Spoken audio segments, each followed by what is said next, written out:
Speaking of questions, it was another huge blow for him because he just lost his third straight game with the USMNT. He's the first USMNT coach since Klinsmann to lose 4 of his first 9 games. The first since Klinsmann as well in 2015 to lose 3 in a row at any point in their tenure. And the last USMNT coach to lose 4 in a row was Bob Bradley back in 07. Here's Poch after this one. Overall, the performance I think was good. I think we faced today a team like Turkey, that is a very good team with the experienced player on the top. And I think this group of players playing for first time, I think we start the game so well. We played 20 minutes, I think, in a high level. I think we did very good things, very positive things. 1-0 up for us. I think, yes, was an impact, an emotional impact when we concede that after we score in the second action, after to concede the first, we concede in 2 minutes, we concede 2 goals, and that was difficult to handle for the team.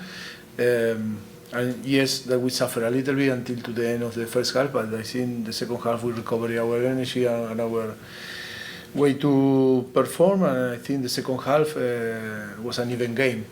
Overall, I think maybe we can say that we deserve the draw, but we lose. But I think we need to be positive because today, I think only we can talk about only football action, soccer action, but not. I think the team showed great energy, great mentality, great attitude, and then it's this type of game that maybe if you made a mistake, you can lose. But made a mistake because it's soccer, it's football. That is why I think I am so happy about in the way that I think we deliver the show and in the way that we try to play. Yes, so positive because I think we have another game now to prepare the World Cup and then to face the World Cup in a good condition.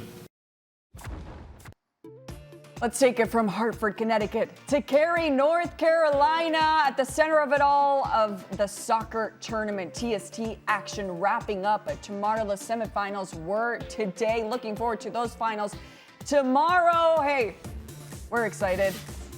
Herculez Gomez is there at the center of it all in Cary, North Carolina. Herc, how's it going? How's the action been so far?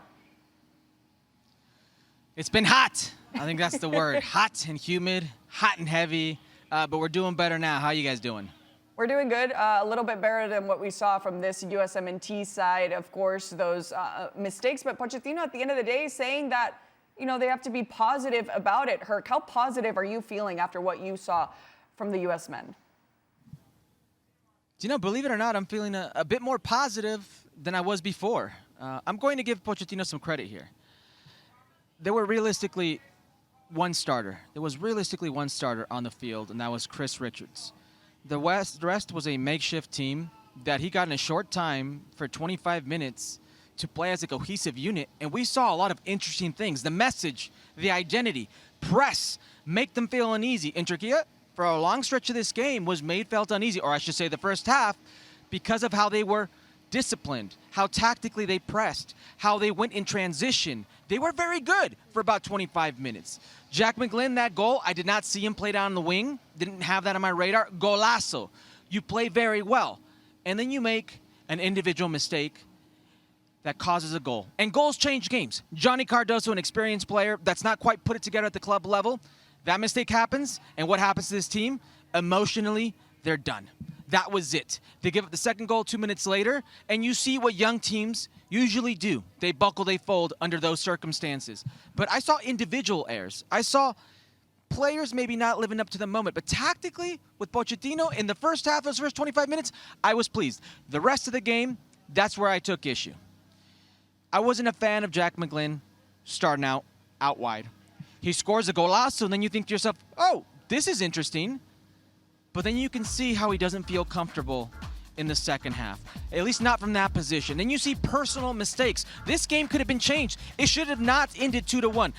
Granted, Turkey could have also scored their goals, but Max Arston, a player that was given an opportunity, You have the opportunity to make a statement easily at fault for not putting the team, the U.S. men's national team, in a better position, at least one goal out of the two that he botches. And both of those, he was pressured into. Both of those, he should have made a better decision. Jack McGlynn, how many times do we see him get the ball?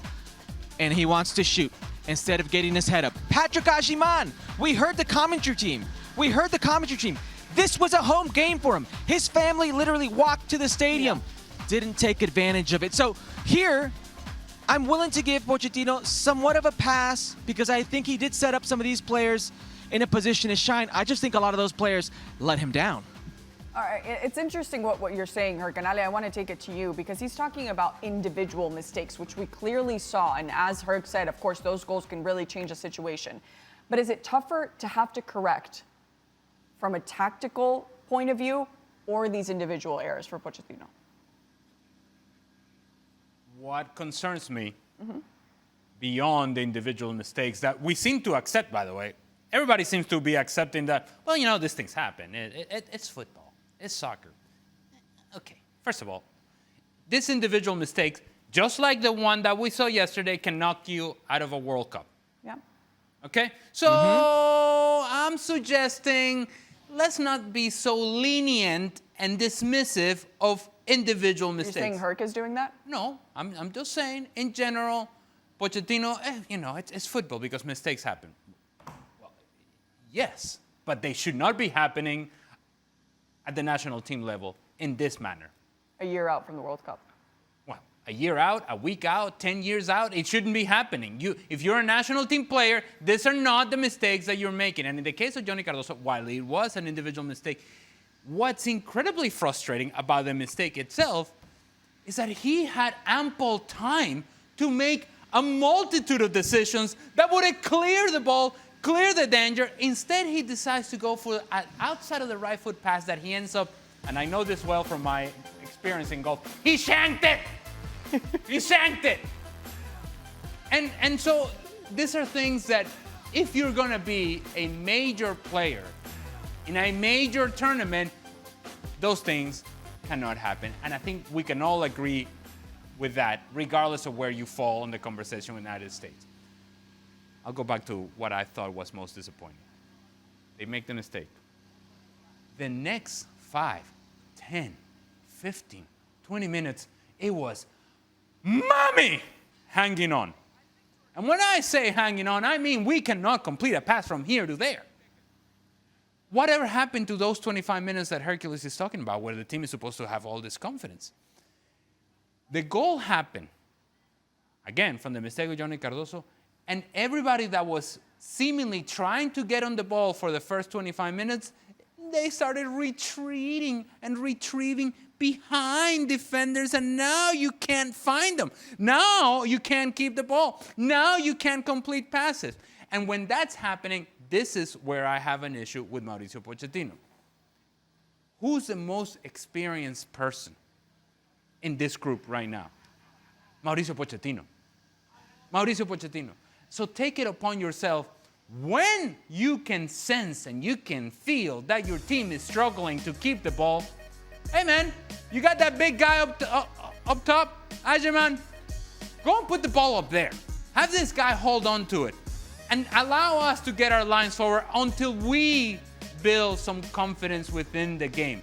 Don't allow one mistake, which we are all in agreement that it was an individual mistake, to affect all 11 players.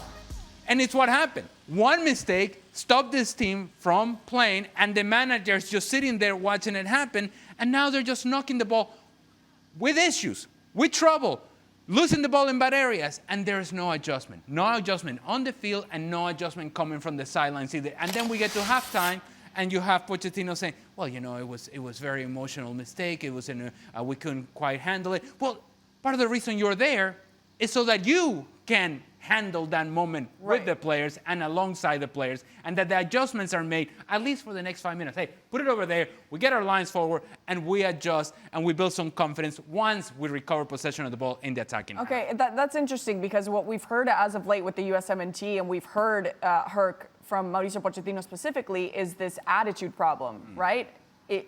Is he part of the problem then with what Ale is saying? You know, if they're retreating, if they're showing a lack of confidence, should he do something about it?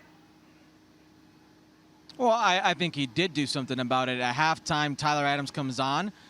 Johnny Cardozo comes off. At halftime, there's a new center back, Mark McKenzie, and Miles Robinson. So the two players who were essentially took part in the 2 goals, they come up. That's a clear message. It's a clear posture of we're going to go about this a different way. Listen, I'm with you on the culture, and I'm with Ale. That's Mauricio Pochettino. You have to do something. You have to change something. And I think his leniency with players, the first game against Mexico in Guadalajara, he allows Christian Pulisic to leave. He tells Christian Pulisic, go get some rest. I think those things set the tone. I think when it's okay to lose and you verbally say that, it sets a certain cultural tone. But in this game, if you think about it, if you really look at how they weren't better on the night, to how they didn't score, I think there's some bad individual performances. More bad individual performances than there are good. I can name a couple players who were good. Luca De La Torre, he's a good player. Tyler Adams, when he comes on, you can see why he's there. You can see why he's levels above. Johnny Cardozo, who's going to go to Atletico Madrid. You can see why he's still above him. But Mauricio Pochettino, to what Ali was saying, he can't say, come on, mijo, have some confidence here. Don't let your knees shake so much on this play. Think that you can play this ball. Put it over there to the forward. And if you're the forward, big man, hold it up. I think there's some players that let themselves down and that let Mauricio Pochettino down here. And Mauricio Pochettino today, I said last show that I give him the benefit of the doubt because he's not played with the full deck. He's not had his full A-team ever. But these chances, this benefit of the doubt, this credit, it's wearing thin. I think, and obviously Hercules is far more invested in this